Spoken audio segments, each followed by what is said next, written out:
তখন কি তোমরা একলারা হামলা করেছিলে? বিটিভি ওই বিটিভিতে আমি নিজে ছিলাম, সেটা আমার বনশ্রী বাসা হওয়াতে। ওখানে বিএনপি, জামাত, শিবির, ছাত্র জনতা সবাই ছিল। মেট্রো রেল স্টেশন সহ যেদিন আমাদের যে মেট্রো রেলে হামলা করেছিল, তোমরা কি একলারা করেছিলে? নরসিংদী কারাগার হামলা হয়েছিল, তোমরা কি একলারা করেছিলে? ওখানেও সবাই অংশগ্রহণ করেছিল। তখন আমাদের এই সম্মিলিত আন্দোলনের ফসল ছিল এইসব। এগুলা তখন সাবোটাস নয়, এগুলা ছিল আমাদের নৈতিক।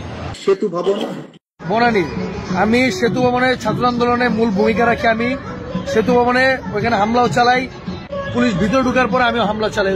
ওখানে আমি উপস্থিত ছিলাম এবং আমার ফুটেজ আরটিভিতে আপনাদের দেখাই, ভিডিও দেখাই। আমি সেই সজল, আমি হাসিনার পতনের মূল ভূমিকায় সজল। আমি এই যে আমার ভিডিও, এই যে এটা হচ্ছে ৭১ টেলিভিশনের, এই যে আমি, আর এই যে আরটিভিতে সেতু ভবনের ফুটেজ, এই যে আমি, এই যে এটা আমি কিং সজল। আইন যদি মানতে যেতাম তাহলে কিন্তু এই বিপ্লবগুলো হতো না।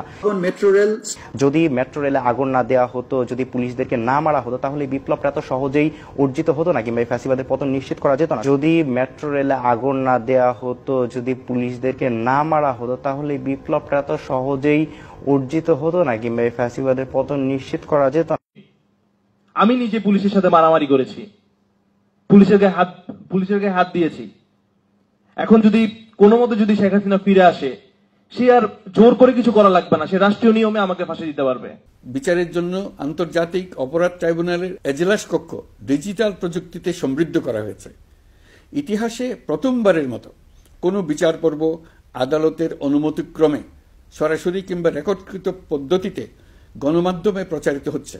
আসামি শেখ হাসিনার ফোন আলাপের থেকে আরো জানা যায়, তার ষড়যন্ত্রমূলক পরিকল্পনায় দলীয় সশস্ত্র ক্যাডার বাহিনীর মাধ্যমে সেতু ভবন, বিটিভি ভবন, মেট্রো রেল স্টেশন সহ রাষ্ট্রীয় গুরুত্বপূর্ণ কিছু স্থাপনা কি পয়েন্ট ইনস্টলেশন, অগ্নিসংযোগের মাধ্যমে পুড়িয়ে দিয়ে আন্দোলনকে ভিন্ন খাতে প্রবাহিত করার জন্য আন্দোলনরত ছাত্র জনতার উপর দায় চাপিয়ে দেওয়ার মাধ্যমে অন্যান্য অমানবিক আচরণ বা আদার ইনহিউম্যান অ্যাক্ট সংগঠন করেন। আমরা বিশ্বাস করি এতে করে বিচার বিভাগের প্রতি মানুষের আস্থা বাড়বে।